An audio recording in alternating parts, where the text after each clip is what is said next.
Elaborate on how community social justice issues get stifled in City Hall. You mentioned in an interview the 4-3 seats in the police commission.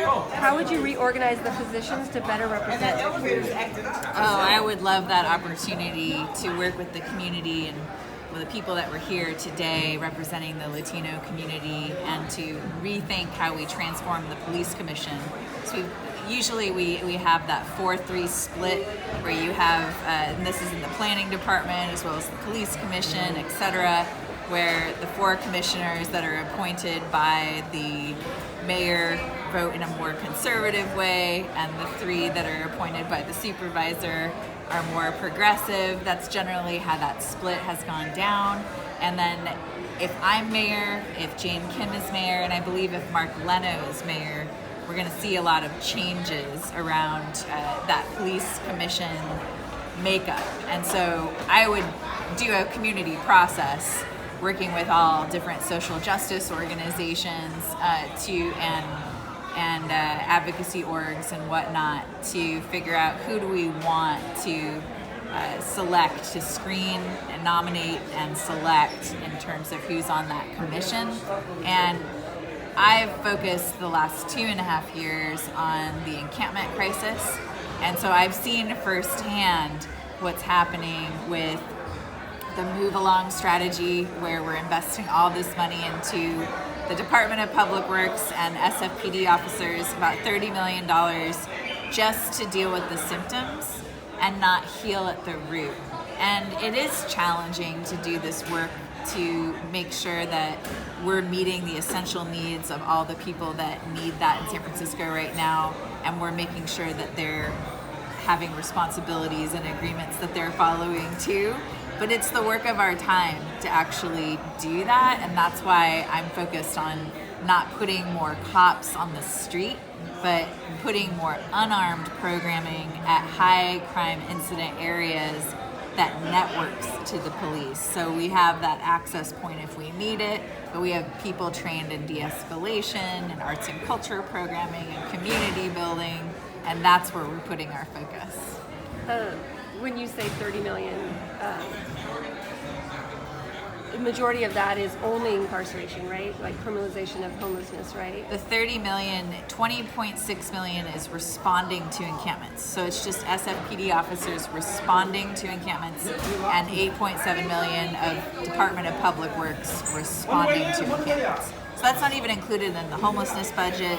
That's included in SFPD's budget, and that's included in DPW's budget. And so we need to have this transformative approach to putting the money to healing at the root and giving those supports to community rather than dealing with the symptoms. So let's say we want to get that done. We have all this money, and what type of person would it take? Like in reality, in the political world, what type of person do you look for in a candidate that actually would be able to do that? Like, I mean, it's easy to say, but I think to people watching, how does that translate to what we hear? Right. So how would that plan be carried out, right? Yeah. And what's so the signs? I think that we have to. In the Department of Homelessness, I would change the framework so that there's a co-director that focuses on permanent supportive housing, and there's a co-director that's focusing on interim solutions and crisis stabilization. And so you would need to restructure that program so that we're actually taking the encampment and shelter shortage crisis seriously. And then you have to work with community leaders and Department of Public Health and different arts and culture organizations, existing organizations like Downtown Streets Team that works with unemployed people and homeless people to get jobs cleaning the area as a step up into their economic pathway and security. So I have a plan to create these safe, organized spaces on public land or also on private land where we would lease it if possible, and then we would have 60 hours of on-site support services for every 20 people that was currently unsheltered in this program. So just imagine taking that money that's just used to respond to encampments, and then actually have on-site support where there's someone focused on community integration, someone focused on resident empowerment and dealing with crisis, and someone focused on transitional and vocational coaching. That would be an investment that would be hiring about 150 people. And wouldn't it be awesome to do that through CCSF and the community health outreach worker program, certificate program that they have? So I love that idea of connecting the dots around that. But we would have to do this very massive deployment all at once and really act as if there was an earthquake. And what would we do in an earthquake? We would set up villages. That's actually part of the plan for San Francisco's resiliency plan, is to create villages in the event of an earthquake. And so I was showing this to the Department of Homelessness and said, see, this is actually helping us. It's the city's plan, and this is helping us to get that plan down and understand how to actually carry it out, so that if we first work with our most marginalized members of society, this can help us later on to set this up in the case of an earthquake or a natural disaster. I always find like we could write a really good fiction book off of this reality, because let's say there's a disaster, like, it's Armageddon or whatever, or like we're at war with Russia and China, right? And everybody goes, okay, let's survive. Who are we gonna call on first? You would want to know the people who had the survival skills and had gone through it. And it's really just incredible how people keep going. Like there's something inside of people where like they've been so marginalized and traumatized, but there's something inside of them that is like still so resilient. But we need to focus on addressing that trauma and healing that trauma. Right. Let's see what else. How will SB 827 affect District 10 in particular? And the reason why I was asking is because I live there, and there's a supervisor race right now, and one of the very electable candidates just proclaimed he's for it. And which one, Shaman or Theo? Shaman was against it, which was cool. Shaman was against it. Yeah. That's interesting. And Tony Kelly, I would imagine, is against it. It was like this. It was like, no, hell no. That was Tony Kelly. And then yes. Oh, interesting. Yeah. So I don't think that SB 827 is going to survive in terms of getting implemented in its current form. I really think it was just a shock tactic. It's a negotiation tactic to get everybody to start thinking about what it would mean to develop, and to jumpstart people into that, so that then there's a middle ground that we're talking about. And so we want to make sure that there's no displacement pieces of this.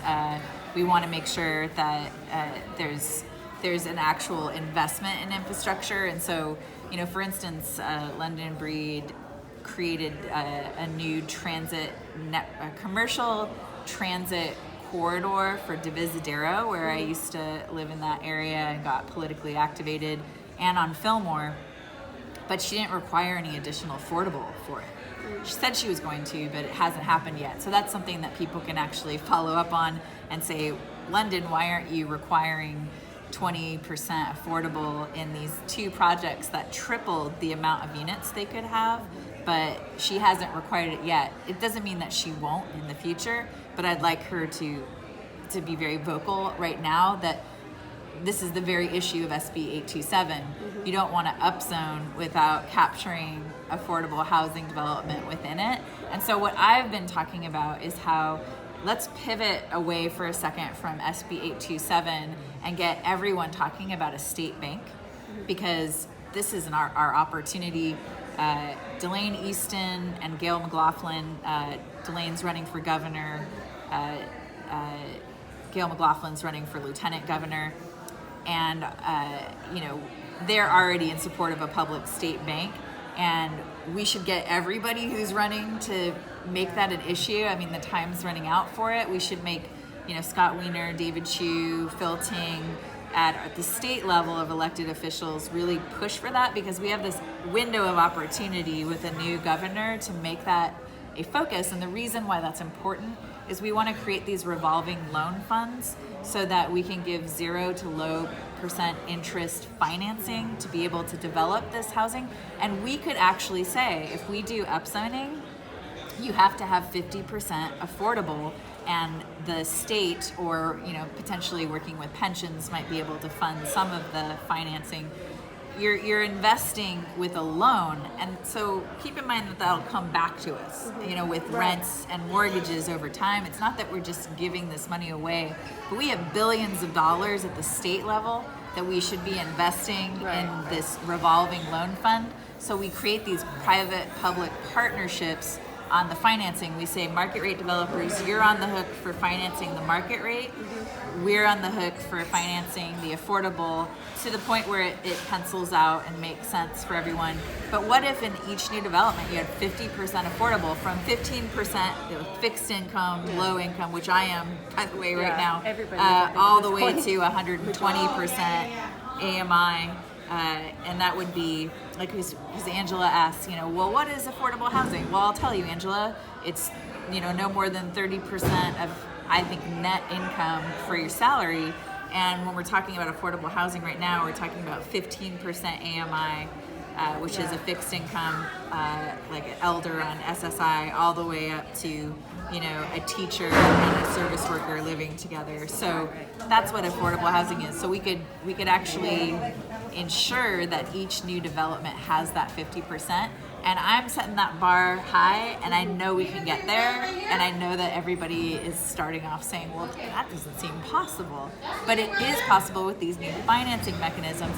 And I was just thinking today, back in 2011, I didn't really know anything about the economy. I didn't know about Glass-Steagall and what caused the global financial collapse. But I educated myself in 2011, and someone was asking, well, why are you running for mayor? And I just, I can't help at this point but put my mind to how we come up with these solutions, because I kept hearing people talk about, progressives talk about how we needed to resist, but I didn't hear what our vision was for what we wanted. And so my mind just has clung to that desire. It comes from within, that, I'm trying to figure this stuff out. And then I went and met with David Campos recently, and I told him about, what do you think of this 50% affordable with these financing mechanisms? He's like, well, that's what we're doing in Santa Clara, because now he's the executive administrator for Santa Clara County, and they had $1 billion bond for housing. And he said, that's basically what we're doing. We're financing the affordable part. And so it was just exciting, because this is something that I came up with on my own, just immersing myself in this and trying to come up with a solution. And then you find out, oh, Santa Clara County is doing this now. So it's exciting to think that we actually can come up with these solutions, and it's empowering, and we are in a democracy, so we need to. And I think the key player is that it was Campos too. Like, he has integrity with things that he's done. Yes, Campos is someone that I would turn to as mayor, as a, to help me run the city.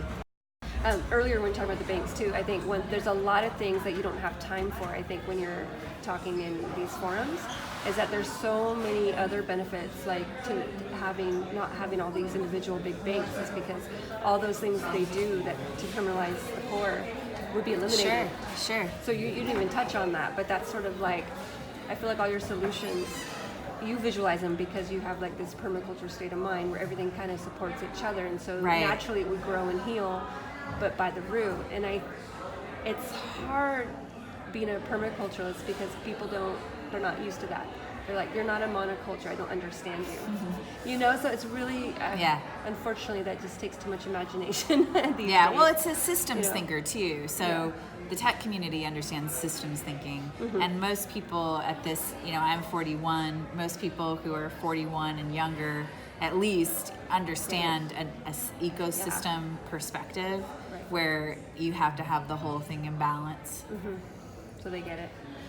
What else to say? Oh yeah, and so I guess let's see, we already covered that. I guess to jump to local issues. So in Bayview, we're meeting every month with Mother Brown's, with Tony Kelly, because he's always, he's District 10 too.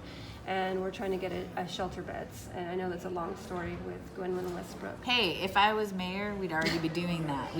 I'd be working with Mother Brown's on our safe organized spaces, so our individual shelters.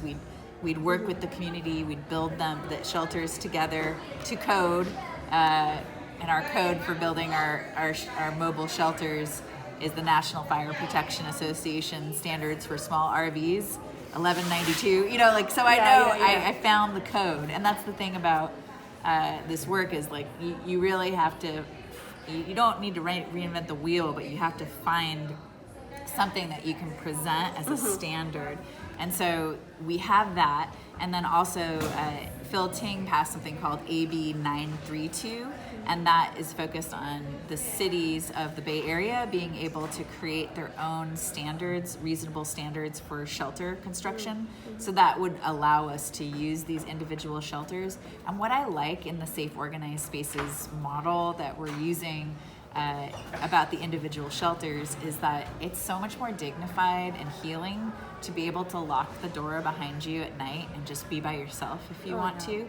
And the shelters that we're focusing on right now with the city status quo are the navigation centers, and that's 15 people in a bungalow or 125 people in an open air space, and you never can really relax. Just imagine if you didn't have the ability to lock your door at night, or go to if you have housemates, go to your room and close the door behind you and have that relaxation. And so, and then to be able to build the shelters together is a very healing, empowering process. So if you were me and say you don't become mayor, what would be a revolutionary mode of attack to take? And you're talking to people who are not very political, because I'll tell you, people are not political. They see a clipboard and a pen and they just want to slap you. It's and I don't blame them. It's really disheartening, and it's very depressing to be in a worn down neighborhood. Sure, that's I hear you. complacent. So we really don't want to follow steps. We don't. We're just like we don't feel like we have much efficacy in waiting for all these conversations between all these different organizations and get stale breadcrumbs in the meantime, right?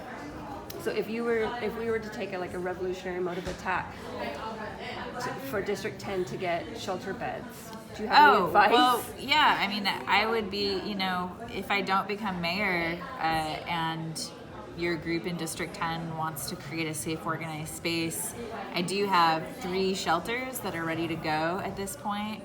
And so if I'm waiting for the opportunity and the land to be able to deploy them, but if there's an interest, and I have reached out to Gwen from Mother Brown's, and Tony Kelly knows the work that I'm doing. I'm not sure why he's not working with us anymore. He kind of dropped off of the Safe Organized Spaces work group, but I'd be willing to to put the effort in to actually do this activist approach to building shelters. But for me, it has to be very organized. Yeah.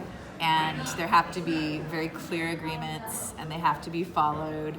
And so that's the only way that I feel comfortable doing this work, is to make sure that everything is really spelled out. And that's, my background is working in creating those kinds of agreements. And I worked for the Community Land Trust and helped people create agreements for self-management. And so it's just really crucial to me that we're following some kind of program. But the way that I approach this work is that it's truly democratic, and that all stakeholders are at the table. So you get a third representation of the people who are living in the village. You get a third of representation of the service workers that are on site supporting, and then you get a third of neighbors and potentially the property owner.